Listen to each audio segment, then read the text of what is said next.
So many of us will have heard of the notion of engaged Buddhism, getting Buddhism down on the ground to have a political impact on our society nowadays. But let's think a little bit about this relationship between religion and politics, and we'll do some of that coming right up.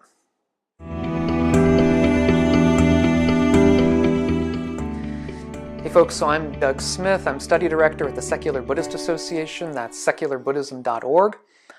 If you're new to the channel and interested in helping to promote a wiser and a kinder and a less stress-filled world, consider subscribing to the channel. So religion and politics, it's something of a conundrum. We know that Buddhism has plenty of importance to say nowadays, particularly nowadays, and I've gone over some of that in prior videos here.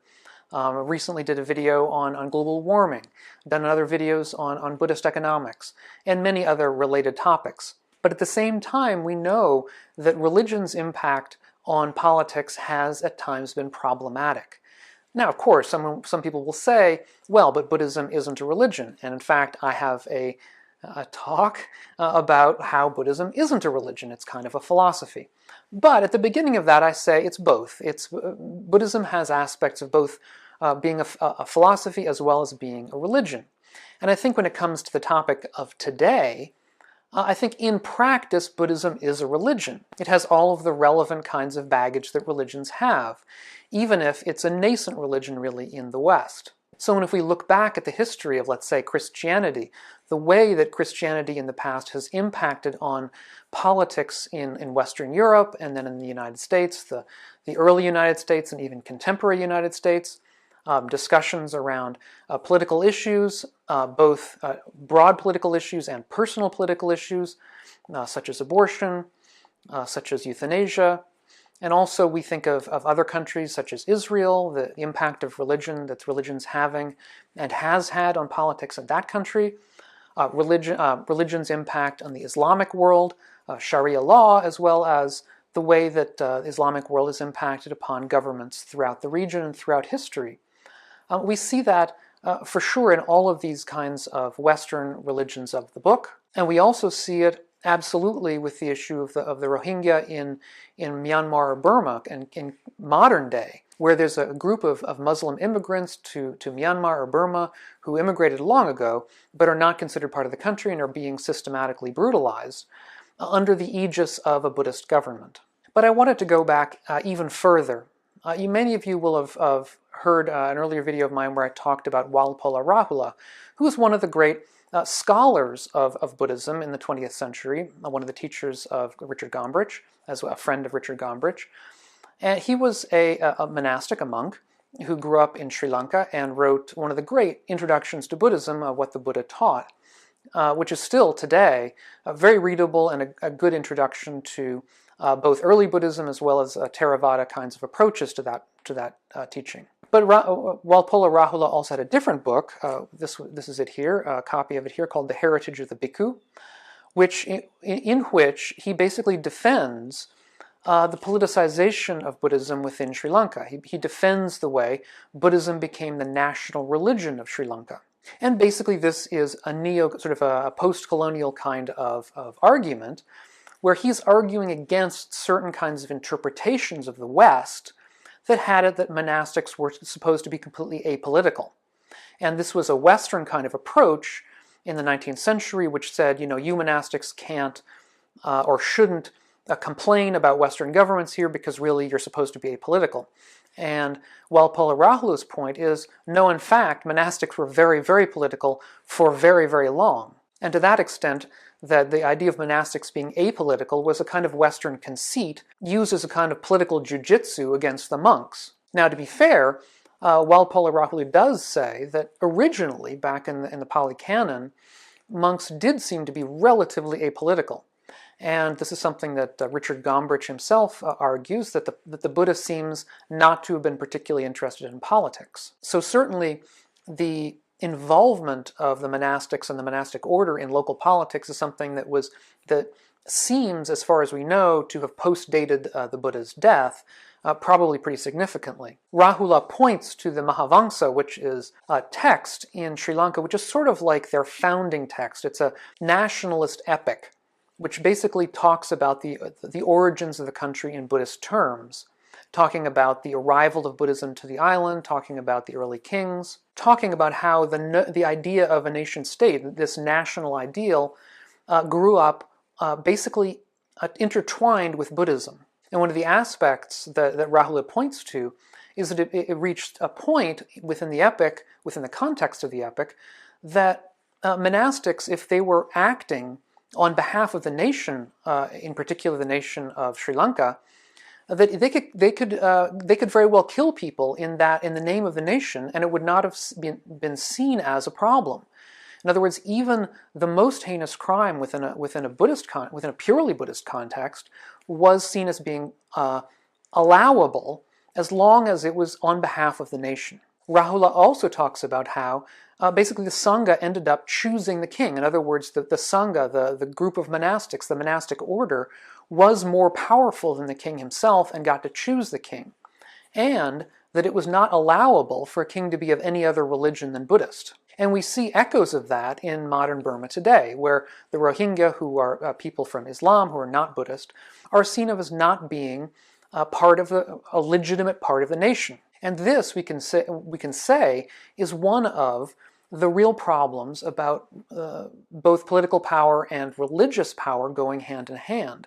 Is it may reach such a point that they become the same thing, and that the idea of holding any kind of different views about religion or philosophy become impossible. And related to that, we may have similar issues about what kind of information we are allowed to use. So for example, with beginning of life or end of life issues, the Buddhist point of view is somewhat similar in certain respects to the point of view we find in modern Christianity and other religions of the book. Life is seen to begin at conception, and so therefore, in the Buddhist view, the idea is that the consciousness, the sort of consciousness that connects one life to the previous life, enters the body at conception, and therefore at that point the zygote becomes a human, and so therefore abortion is a crime that's equivalent to murder, or at least can be seen in the light of murder. And similarly, we might have a similar kind of problem with end-of-life issues, with euthanasia, for example. And while this is admittedly more of a question, because there are some texts in the early tradition that do talk about euthanasia as, while it's wrong, it seems to be the sort of thing that at least potentially can be overlooked. Nevertheless, within a traditional Buddhist context, euthanasia is also looked down upon. And we can say that to an extent there are good and bad issues to that. The good issue is that the people who are looking down on euthanasia as being a form of murder are also liable to be very hard-lined about the kinds of activities we see in places like Burma. And the problem is that you have a potential for a slippery slope, where if you're going to say, well, one kind of killing, if you like, euthanasia, is allowed, are you going to then allow other kinds of killing that aren't euthanasia? And so one has to be very, very careful about how one discusses these issues and how one agrees to certain things, but yet puts very, very high barriers other places. Nevertheless, we can see how it would be a potential problem that if a Buddhist from a traditional religious background was to see life's beginning and end as a matter that was outside of the scientific purview, that had to do with the arrival of some kind of conscious entity from somewhere else, and not, for example, having to do with the creation of a nervous system, a functioning nervous system, which is a vague matter that occurs over a span of time and can't be precisely pinned down to sort of 1 second where a conscious being might arrive. If they're going to allow that kind of evidence, it becomes difficult to discuss these things with a wider society that may not have access to that kind of faith-based research. So one issue has to do with political power becoming united with religious power. Another a problem has to do with the idea of faith-based sources of information, which could, given a particular issues of political power, social power, could indeed tend to dominate the normal scientific information and more objective information that we valorize today. So some people will argue, and I think this is actually correct in this instance, that this isn't really important, because Buddhism is relatively benign right now in the West, particularly. It's too small within the context of this vast panoply of religions we have. It's way too small and too powerless to have anything like a malign effect of the kinds that I'm discussing. The likelihood is that they're going to have a better effect rather than a worse one. And I think that's true. Buddhism at this point is way too powerless. I would say that it's on all fours with secular humanism in this regard. Secular humanists like to talk about secular humanism as being similar to Buddhism in the sense that it provides a good alternative, an enlightened alternative to certain kinds of faith-based approaches to politics and society, and I think that's correct. But any movement can become corrupted by power. So we always have to be concerned about that. So in general, both philosophy and religion can be wonderful and fruitful sources for ethics. Some of those ethics we may agree with, some of them we may not, depending on the religion or the philosophy in question. But they are those sources, those well springs of our ethical background. As such, they can have a very positive effect. They can also, however, have a malign effect. They can be misused, particularly when they reach high levels of power and influence.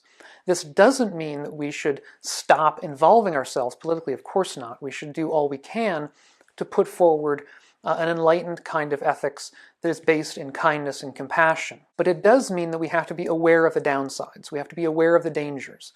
We have to be aware that pushing for, let's say, an ethics that's grounded in Buddhism is to one extent, of course, liable to turn off a great number of people who are not Buddhists or who are not attracted to Buddhism as a concept.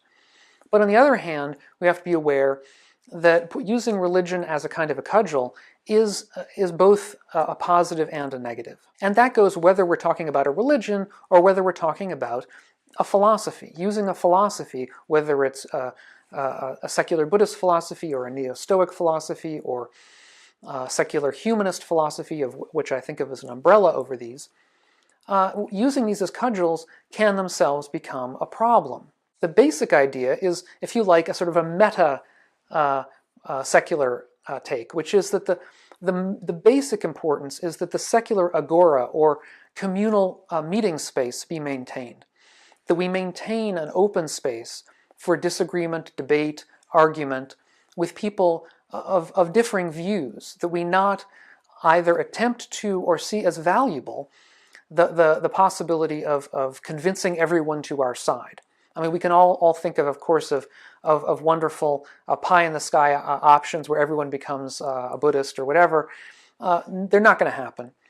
And pursuing such a goal is, in the short term, may seem fun, but in the long term is its own problem. What needs to be maintained is a secular agora, an open space of debate, of open debate, which in fact we are seeing steadily eroded as corporate interests dominate the agora as well and push out many of the non-corporate kinds of, or non-corporate funded kinds of opinions. And for those of you more interested in a sort of a deeper dive here, I recommend taking a look over my Patreon page, which I just set up very recently. If you have any comments and questions about this topic, I would be interested in hearing what you have to say about religion and politics, or philosophy and politics, the kind of ethics, introduction of ethics into politics.